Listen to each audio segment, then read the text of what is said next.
చెప్తున్నారండి. ఎంత భయంకరమైన బోధలండి, ఎంత భయంకరమైన బోధల్లో అల్లుకుపోయి సమాజం ఉందండి. ఎవరండి కాపాడేది?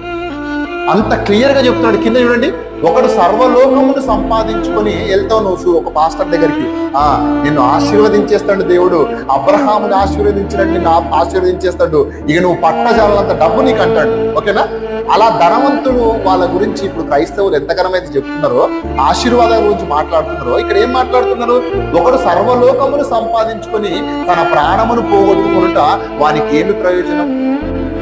ఫుల్ డబ్బు సంపాదించిండు, ఫుల్ ఆస్తులు సంపాదించిండు, చచ్చిపోయిన తర్వాత వాడికి ఏంది ప్రయోజనం?